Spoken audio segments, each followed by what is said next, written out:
Hi, I'm Brian, and thanks for joining me on this video. And today we're going to be discussing this album, which is 1982's Avalon by Roxy Music. 43 years since Roxy Music last put out an album. My God, that seems like forever. And you know what? It's also 43 years that I've been avoiding this album like the plague and not wanting to listen to it, not wanting to buy it, because when that single More Than This came out, I was like, oh my God, they're getting old. They're selling out, not knowing anything, of course, about the Sophisti-Pop pioneering that they were doing, or that this was cutting edge at the time. I don't know if it was cutting edge in 1982, but still, I heard More Than This and I was like, no, I'm out of here. Because what I'd done is that I had bought and I loved the first 5 albums up to Siren, and then I bought, after, was it 4-year wait? I bought Flesh and Blood, and I was going, it's okay. And then Manifesto, and then Manifesto first in 1979, then Flesh and Blood in 1980, and I was like, ugh. And it's like, this is not my type of Roxy. It's like they lost their edge. But instead, perhaps, of losing their edge, what they do on this album is sort of round off the edges and make it quite a bit smoother. Anyway, I picked this album. I saw this album at an estate giveaway, and I thought, time to bite the bullet and have a go and have a listen to it. Maybe you were wrong. It does happen occasionally, and it turns out that I was wrong. It's a very, very, very strong album. This is a 1982 Australian press. Not sure in this case whether it was the original or the only press. I think they did probably a few more. And what we have on this album, of course, on the inner here we have all the lyrics, and it comes out on the EG label, which is always great because it's sort of like synonymous with King Crimson and Robert Fripp, and that's something I really do love. So, and it plays well, and very well, in fact, and the production on this by Rhett Davies and Roxy Music is superb. In fact, just a moment ago, I was playing it on my phone, and I was thinking it must be coming from the iPad that I'm using here to film, because it was just so well rounded. Okay, so who have we got? Oh, Bob Clearmountain has done the mixing. Well, that tells us a lot, doesn't it? Anyway, so as I said, Rhett Davies, I want to say Rhett Butler. Frankly, my dear, I just don't give a damn. Anyway, Rhett Davies was producing with Roxy Music. And in the band, of course, we have Bryan Ferry on vocals. We have Phil Manzanera on guitars. We have Andy Mackay on saxophones and flutes. And then we have some other players. Alan Spencer, who plays on bass. And he played with Joe Cocker at Woodstock. Can you beat that? Well, the other bass player, Neil Jason, has basically played with everybody else. But can you beat that? How about the drummer, Andy Newmark, a person who Sly Stallone, Sly Stone, Stone Sly Stone, Sylvester Stallone, whatever his name is, Sly Stone from the Family Stone, that man, that great man, said was the greatest drummer that he'd ever worked with. Not Sylvester Stallone, Andy Newmark. I'm getting myself totally confused here. Anyway, though I think Greg Errico might have something to say about that, because he was the original drummer for the Sly and the Family Stone, and I thought, fantastic drummer. Remember his power and his fills and all that sort of stuff. Anyway, that's enough about drummers for this video. So, what is Avalon? Well, I always thought it was just this alternate name for heaven. This is that's what it was, this mythical place in the far land, the far above us, the far skies, wherever. But no, apparently it is a mythical and mystical place. So we got that bit right. And it's the place where King Arthur went to die, where he went to either recover or die. And I think we all know how that turned out. Well, we all do except me, because I haven't done that much research, let me tell you. But anyway, and it's interesting when you get that idea of this monolithic human being going to die somewhere. And Roxy Music rock up to the studio with lots of instrumentals and lots of demos, but no real songs. And so what they spent their time in the studio apparently was piecing together these songs, getting lyrics on them, getting Bryan to put some vocals on them. And then they would turn mythically and mystically into this album called Avalon. So I suppose my big question is this a great album, or is this the place that Roxy Music went to die? Well, let's talk about it.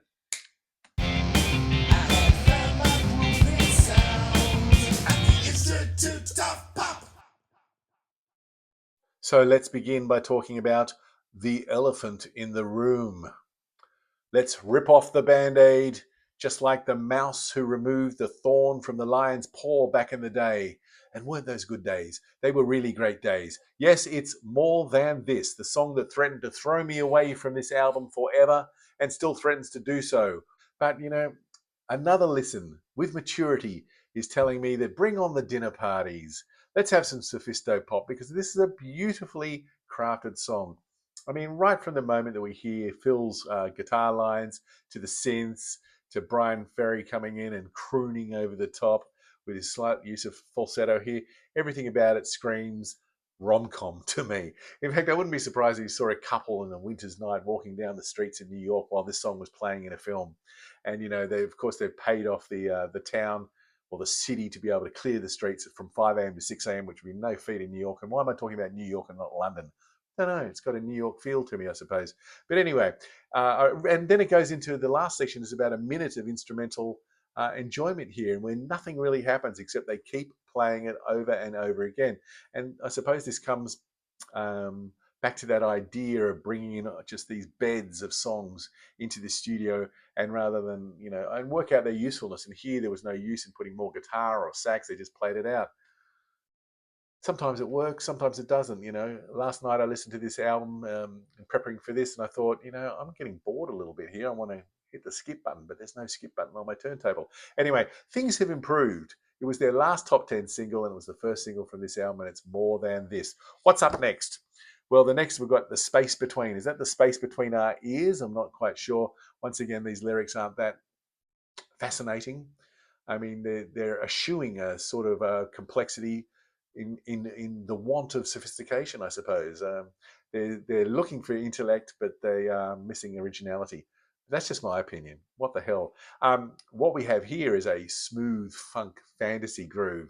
Boom, boom, boom, boom, boom, boom. And who wouldn't want to go to a nightclub in 1982 and listen to this? I'd be there tomorrow. Pack me up, pack my bags, and send me back for The Space Between. And Neil Jason here simply nails the bass. It's a really cool song. Ferry, I'm ripping into the lyrics here, aren't I? He has 2 verses and choruses or whatever they are, and they're exactly the same. And that's all we need to say about that. The title track comes up next, and that's Avalon. And I've always thought Avalon is just the most sublime, serene, superb song. It's absolutely gorgeous, and it was the second single from the album. And the muted rhythm guitars and the synths just create such a beautiful feeling of ambience. And they're all working together like they were born to do it, or they've been doing it for many years, and of course they have. And then Ferry's vocal is absolutely exquisite over the top. I suppose one of the things that this is known for is the presence of Yanick Etienne, who was in the studio across the way, and I think it was Bryan Ferry, maybe I could be getting this wrong, but heard her sing and then said, "Hui, in here, we need you to sing." So she laid down some beautiful soulful vocals onto this song, and then Ferry went in to re-record his vocals because maybe it wasn't up to snuff. But still, her vocals are superb and sublime. But and then I love Phil's hint of a guitar solo during the second chorus, and Andy's just sitting under there absolutely nicely. It's a great thing, but I don't think that we should ever take away from how good Bryan's vocal is on that song, and he's a great singer. When you bossa nova, there's no holding. Would you have me dancing out of nowhere?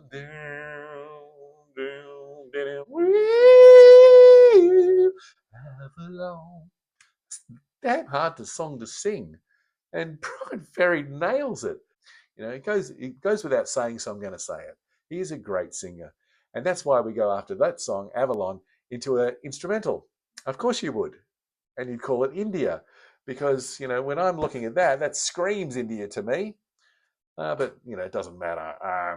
It doesn't give me really the feeling of India much at all. Maybe it's a sense of ambient India, I suppose.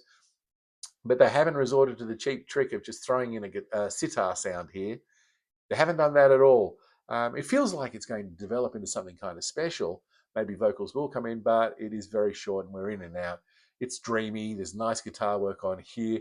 And this is a song where you really should just be putting on the headphones and going on the journey with the song. Again, that production by Rhett Davies and the band is absolutely superb. Then to finish off the first side, we've got While My Heart Is Still Beating. And this one, the music is by Andy Mackay. And this is the first time, I think, on the album where we get a real sort of callback to those first 5 albums. This song could easily fit onto Stranded, Country Life, maybe even Siren, my personal favorite Roxy Music album. Yeah, I love that downward minor flow at the start on the chords, and it's like a salmon swimming upstream or in the reverse. And speaking of reverse, don't we just love reverse guitars? And that's what we have here from Phil. A couple of moments, he just throws it in, that beautiful reverse guitar sound, and I am absolutely hooked. And that all supports this beautiful yearning vocal from Bryan. Unbelievable.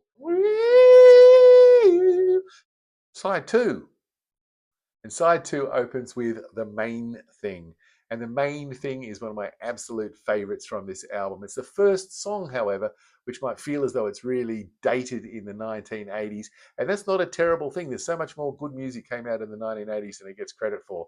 Again, there's a sense that the music was being completed before the vocals are added, and they're vamping on a riff or riffing on a vamp. Who knows? Let's ask Bela Lugosi to get in here.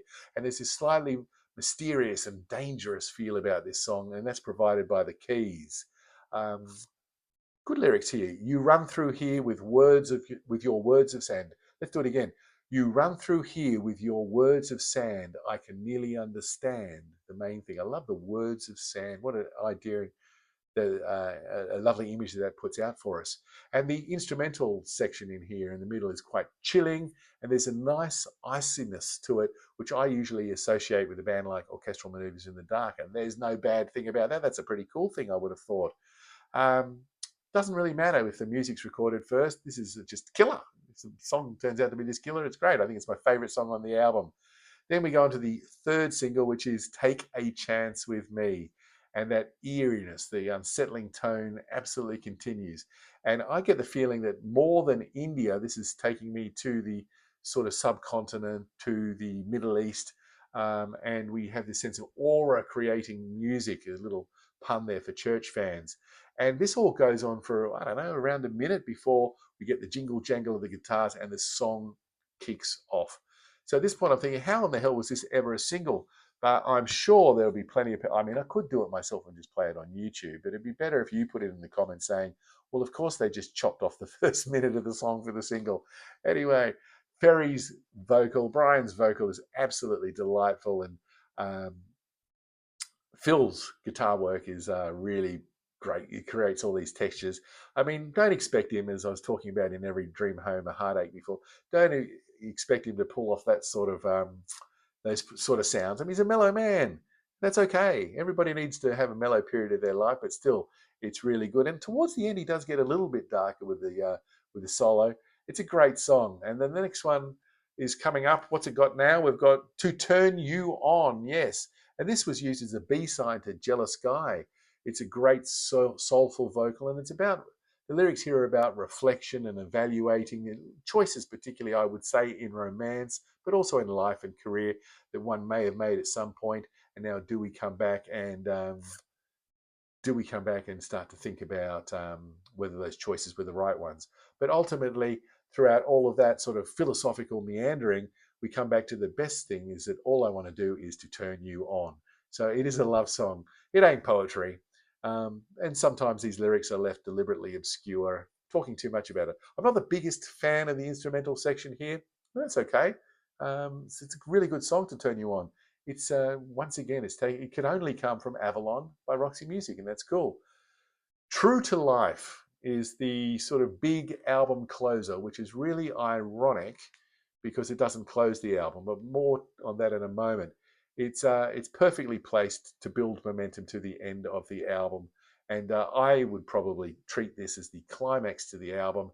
And then the song that follows afterwards, I would say that's just a coda. It's an addendum to take us out of the album. It's like, this is the song which lands the airship or the boat. Is there a boat in there? There's no boat. I thought for a while that those were little boats in the distance, but they're not. They're just rocks and islands and isles and all that sort of stuff. So that proves that I know absolutely nothing about what I'm talking about, doesn't it? Well, when it comes to art, we have to agree on that. Anyway, I do love some of the lyrics on this song. Let me read them to you if I may. Dancing City. Now you're talking, but where's your soul? You've 1,000 voices I'll never know. Let me say that last line again. You've 1,000 faces that I'll never know. Now, just one word can change the meaning entirely, especially if you're comparing it to somebody like Dylan, but I'm not. Anyway, this is a wonderful song, and the instrumental section, although Bryan does croon out a few sounds here and there, is absolutely sublime. And it's a beautiful way to sort of prepare us for the ending of this album. And the actual song that does take us out is called Tara. And up until this point, I've been wondering where in the hell Andy has been on this album, because he's sort of punctuated some melodies with his saxophone, but there hasn't been moments that he's been shining on. Well, the wait is no longer, because he does here. This time it's on clarinet, and this song really adds a greater stateliness to the album, I suppose. And when I see that, I'm talking about serenity, I'm talking about it being sublime and heavenly and mystical, but I also think stately is a good word for it as well. And it feels as though that this song could take us somewhere further again, to some sort of epic grandeur, but it doesn't. It sort of just ends us up there.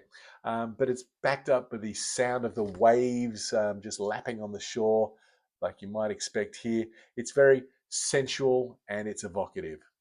Great way to finish out the album, or just make us calm to say goodbye, because that's what it was. So I wonder, I don't know, did Roxy Music know that this was going to be the end of the group in terms of producing albums? Did they know this was going to be the last one? I mean, there were obviously periods in which Bryan Ferry was very focused on his solo work, and they knew they weren't coming back together for that during those sections. But it still gets me thinking, because Avalon, far from what I thought it would be, like fodder for an elevator and Muzak and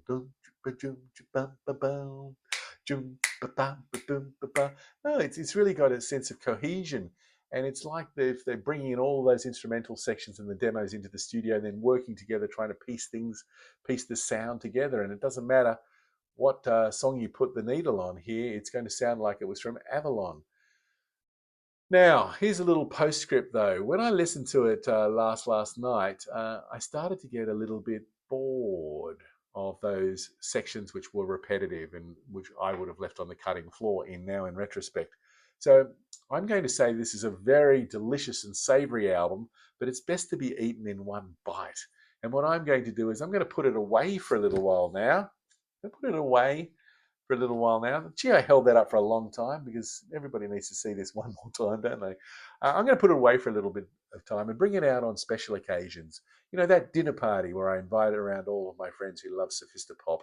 We're going to put it on, and we're going to feel very, very privileged while we do it. But also, maybe it's just when the headphones go on and want to sit back and listen to it like that. Or maybe even during the old hibbity-dibbity. Who knows? Who knows? All I know is that listening to this album has been a reward. It's been an absolute pleasure to finally get into it and enjoy it. Reminding you that if music of any size, shape, sound, or the space between gives you pleasure, then I'm not going to argue with your opinion. I've done quite a lot of videos now. If you want to kick it on to another one, you can see them right up there. And reminding you that in the meantime, I hope you're doing really well, staying cool, and bye now.